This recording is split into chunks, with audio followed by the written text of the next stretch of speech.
Our study was really looking at what the age distribution, the gene distribution, and the overall prevalence of clonal hematopoiesis is in sickle cell disease. And there were a couple of observations over the last decade or so that prompted this investigation.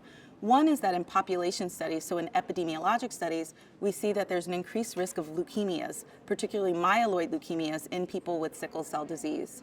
The second is that after curative therapies for sickle cell disease, such as gene therapy or allogeneic cell transplantation, we see that that risk of leukemia is enhanced. So you have an even greater risk of leukemia following these curative therapies. And then third, there's a particular flavor of leukemia that we see in sickle cell disease that's particularly a bad actor. So the patients with sickle cell disease who develop myeloid leukemias have a less than 1 year overall survival. So this really prompted us to say, is there really a biological link between sickle cell disease and myeloid leukemias? And could we sort of deconvolute that link by examining whether or not the prevalence of clonal hematopoiesis, a known precursor of myeloid leukemias, is in fact increased in sickle cell disease or not? So this study really could not have happened without collaboration from clinicians and scientists and patients from all over the world.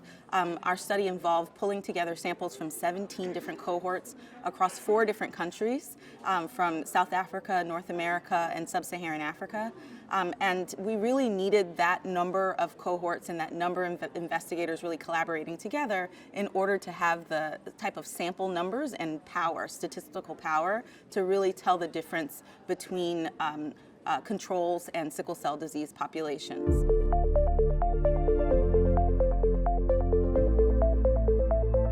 So in the past, studies that have looked into whether or not clonal hematopoiesis is increased or not in sickle cell disease, they've used archived sequencing data from whole exome or whole genome sequencing.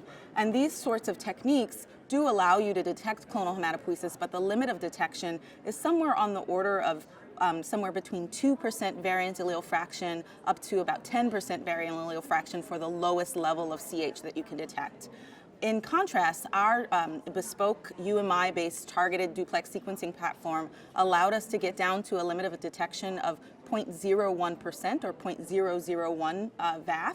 And that really allowed us to detect these really small clones that we think are clinically relevant when you put these hematopoietic cells into the cellular selection pressures of stem cell transplantation or chronic inflammation that you see in sickle cell disease.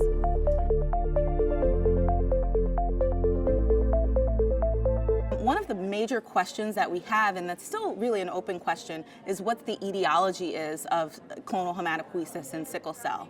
So we see that there's a higher prevalence of clonal hematopoiesis in sickle cell disease from our study, and the question is, why does this occur? One of the hypotheses is that perhaps there's an increased erythroid stress from the chronic hemolysis that you have in sickle cell disease.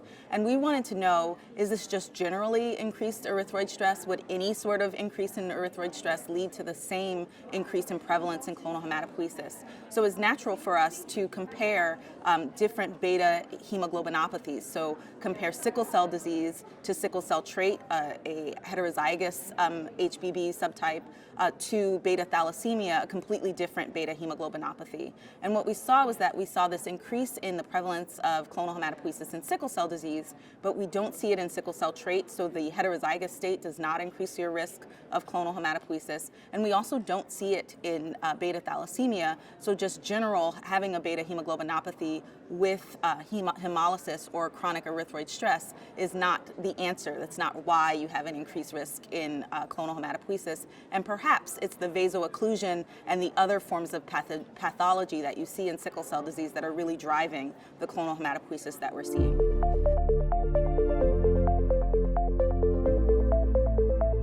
So we learned that clonal hematopoiesis in sickle cell disease has an early onset.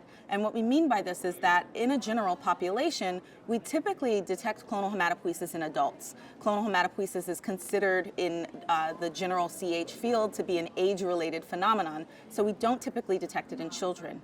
However, in our study, we saw that 10.6% of the population that we examined between the ages of 6 months old to 19 years old, so a pediatric population, had clonal hematopoiesis that was detectable, and that this detection was driven by mutations in a particular subclass of CH genes called the DNA damage repair and response pathway genes. So these are genes like TP53, PPM1D, CHEK2, and ATM. And so what this is suggesting is that the CH that we're seeing is not your typical age-related clonal hematopoiesis, but it's really something different, something inherent to the biology of sickle cell disease, perhaps indicative of a DNA damage response signal that sickle cell disease has unique to non-sickle cell disease populations.